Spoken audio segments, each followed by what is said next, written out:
Remind me, I got to talk to you about that chord.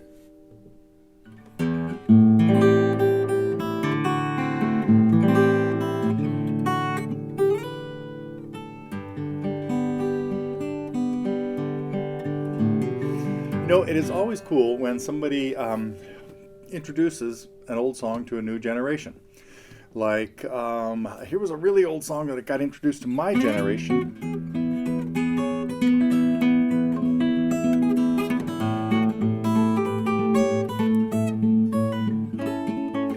Because of basketball, the Harlem Globetrotters. And that partly got me interested in all kinds of really old songs from the 20s, 30s, 40s. I've played a bunch of these before. I'm not going to go, well.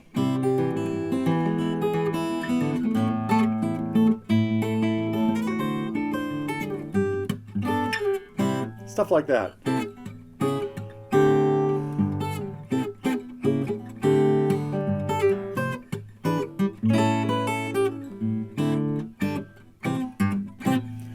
And I've talked about this book that I found many years ago, too, called Golden Standards of the 1900s. That was, so, anyhow, plus I remember my grandmother playing all those tunes. But Sweet Georgia Brown, you know, got introduced to the baby boomers by the Globetrotters. Why do I bring that up? Because of something that Nesh did for us this week.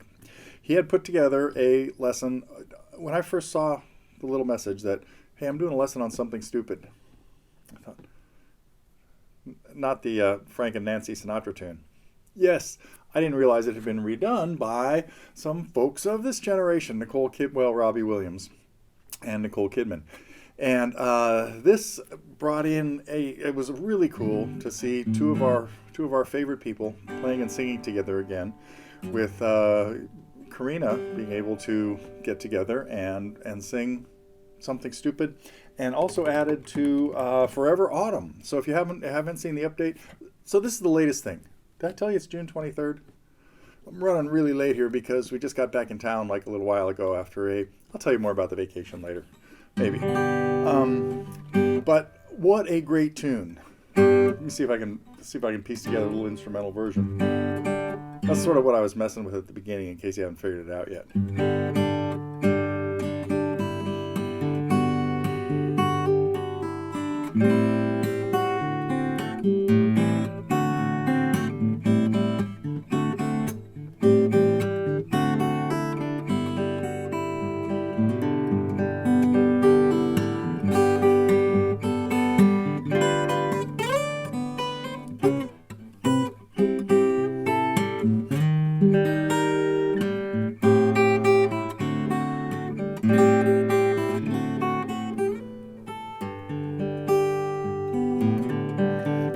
There are some really interesting chord sequences. Some pretty a common little thing is you hear this movement without the chord changing.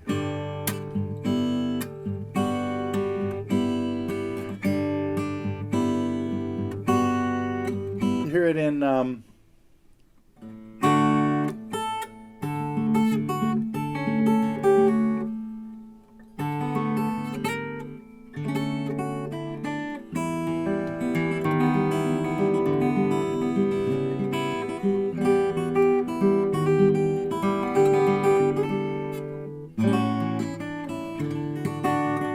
Gentle on My Mind has something like that. The one, sure, why am I, I'm blanking on it. The Midnight Cowboy song. Well, never mind, you get the idea. But what I was bringing up there, where I was going was, this is one note of the chord moving, starting on the fifth of the chord, G. The fifth of G is D, moving up to the sixth, and up to the major seventh, and back. Oh, I think One Way Sunday does that too. And then sometimes it goes up to the seventh, which is acting as a secondary dominant chord to take us to 4, which is C. And then we sometimes hear a really, I guess I'm going to get to this variation. My plan today was to talk about beginning finger picking patterns, so I might get to that. But so the secondary dominant here, the G7, is acting as 5 of C, which is 4.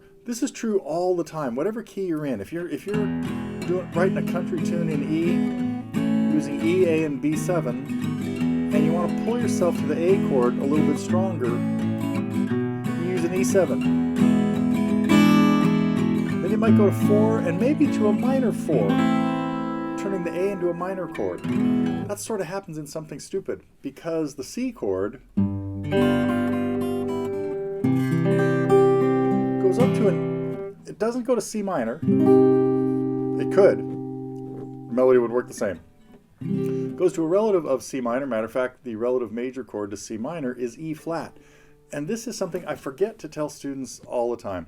If we start talking about an E flat chord, if you see an E flat chord in a song, you just don't want to play it, because the main way to play E flat is as a bar chord out of the A family, out of everybody's favorite bar chord, the major shape out of the A's, like how you would play a B flat. Most people hate this. And of course, to play it as E flat, it has to be at the 6th fret. So a lot of times I've had students say, oh, I'm not playing that song, it's got an E flat in it. Okay, first of all, you got to get over it. You got to get willing to play E flat in the more conventional way. But Nesh's lesson brought up a real specialty situation of a chord, and I hope this got talked about in the lesson. I don't know. I didn't see the whole lesson, but I watched a few segments and loved the playthrough with Corina. Anyway, and that is, we talk about the main two families that you can play bar chords out of, E and A. And people say, well, are there other families? Well, yes, there are. There are at least 3 others, but each one has its limitations, but its advantages as well. There is a G family, but I consider it really part of the A family. So if you play an A chord like this, like you were going to play, here's another song that does something very similar. The little movement from the root of the chord to the major 7th to the flatted 7th.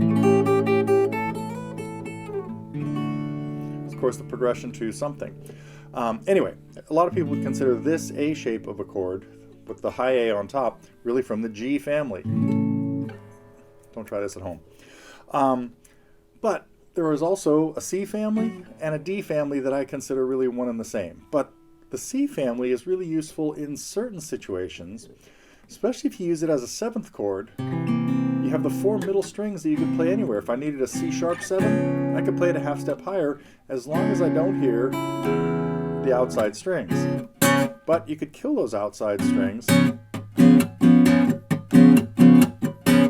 So there I am strumming away on a C sharp 7 with a dead 6th string and a dead 1st string just by bad hand position, the baseball bat grip. It means I could play it as a D7, although I could play it as in the D family. In the D world, I could include the E, which would make it a 9th chord. I could move it up to make it an E flat 7 if I go back and kill the other strings, or I could take it to the 5th fret and use all 6 strings because now it's an E chord. So I can play my low E and my high E, and I can play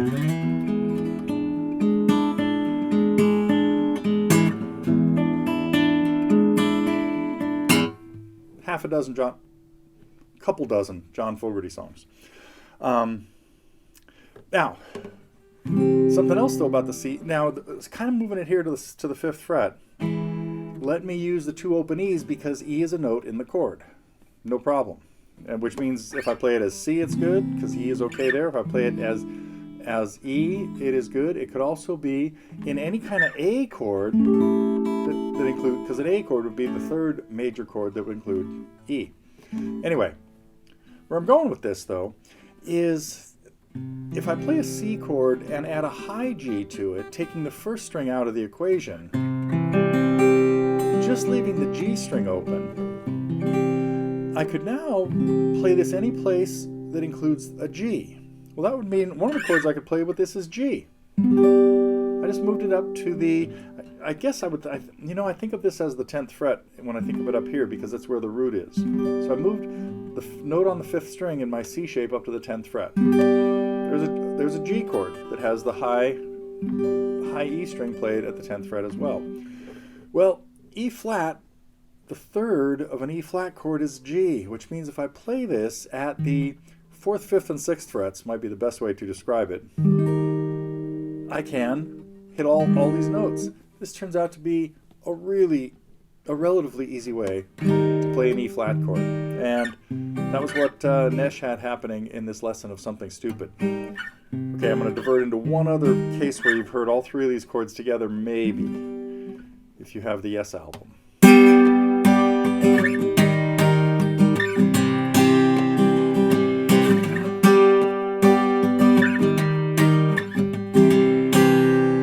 There was a G chord to an E flat to a C, all with the high first string, with the first string played with the little finger. Little instrumental part of Steve Howe called that Worm, probably spelled, but and that is that in the middle of Starship Trooper? I think it is. Anyway, okay, so much for that diversion. What's the next one?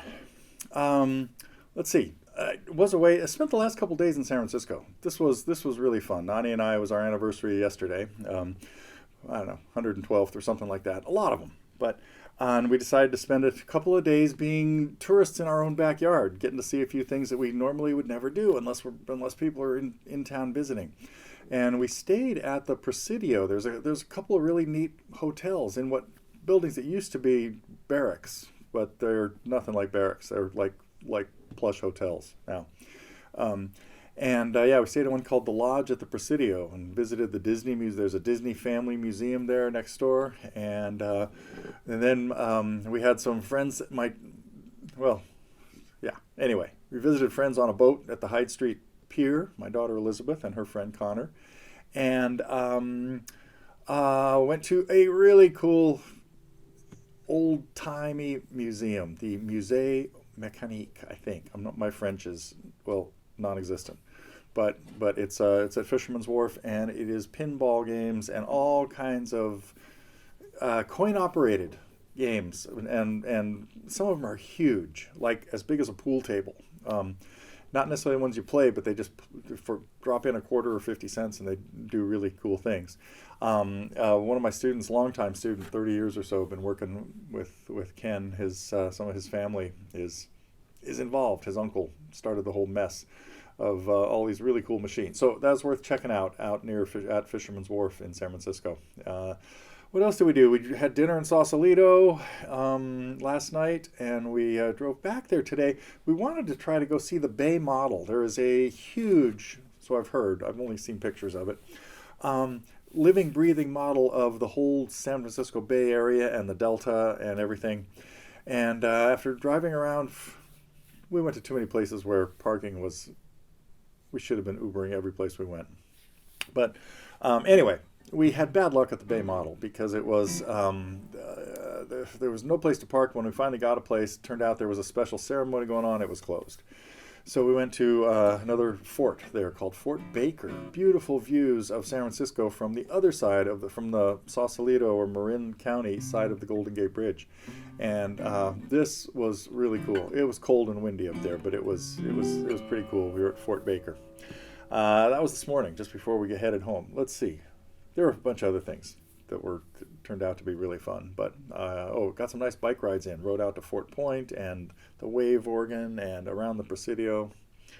Okay, but what I did want to talk about today is, because I'm kind of getting back, so I really have not even been in touch with anybody at TG or something for the last couple of days, been sort of off the grid almost, except we were in a really big, packed, tight grid.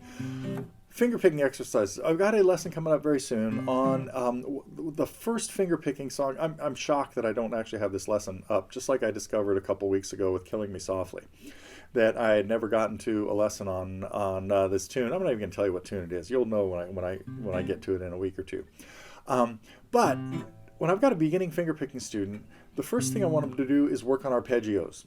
Learn House of the Rising Sun. Get good at this. Get better at that, boy. I'm rusty. Or Hallelujah.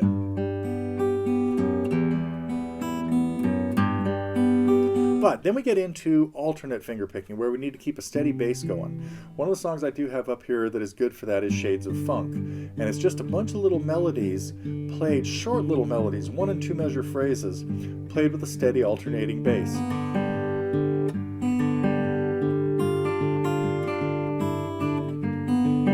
Just a bunch of little bluesy licks thrown together. But The exercises, and this is all in Fingerpicking 101, I think, as well. The fingerpicking exercises I have people start with are first, get your fingers on the right strings. Index finger on the third string, middle finger on the second string, and ring finger on the first string. Plant them there. And start playing bass notes back and forth on a C chord, 5 and 4. Then actually take your fingers 1/8 of an inch off of the strings and start playing your first finger in between every one. So you're doing thumb, finger, thumb, finger, thumb, finger. You're just getting used to that. And get to where you can do that pretty unconsciously. Then do the same thing with your second finger. Just switch it to the middle string. Your middle finger to the second string is what I should have said. And then just for practice, do the same thing with your ring finger hitting the first finger, but just keeping those bass notes in time, and all those fingers are then on the ends. Then start working on alternating 2 fingers. I'm going thumb 1, thumb 2, and the 2 thumbs are different. Be able to do the same thing. Practice it also on a G chord, because you'll get used to the different spacing of the bass notes. And for something like this, you don't even need the other notes on. Particularly on a G chord, you rarely really need your second finger on the G, on the 5th string. But you do need the high G when you're going to start working in your 3rd finger. Now I'm doing fingers 2 and 3 in between. Okay, that's it for today's exercises. Be able to do all of that stuff. And then once you have that in pretty good shape, you're ready to try stuff like Dust in the Wind. Landslide. And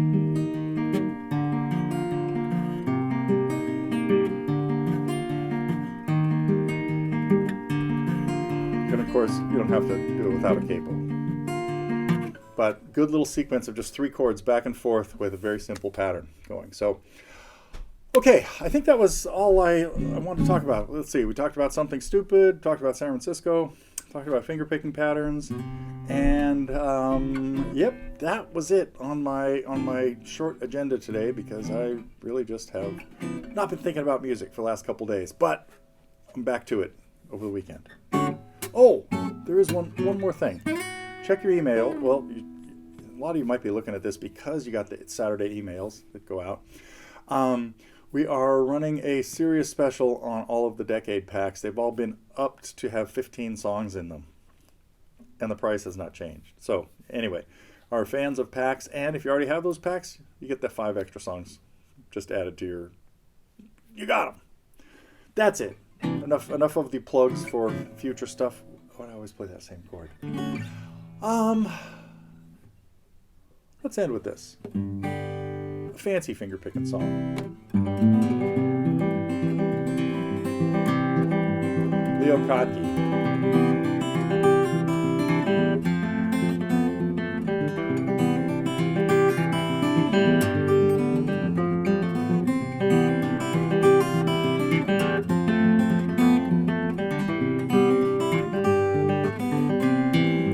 Repeat it? Nah.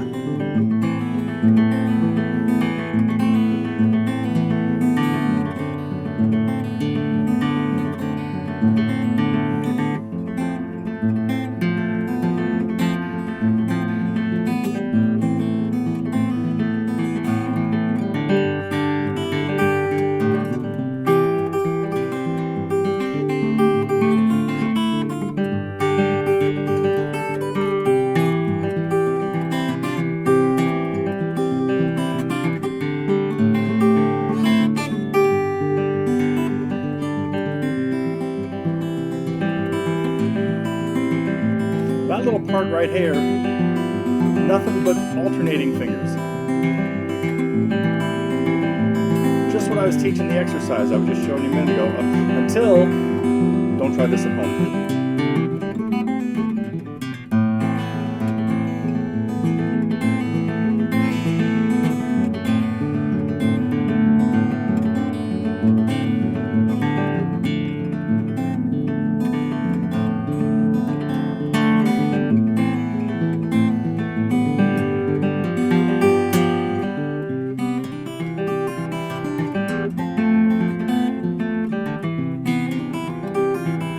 Thank you.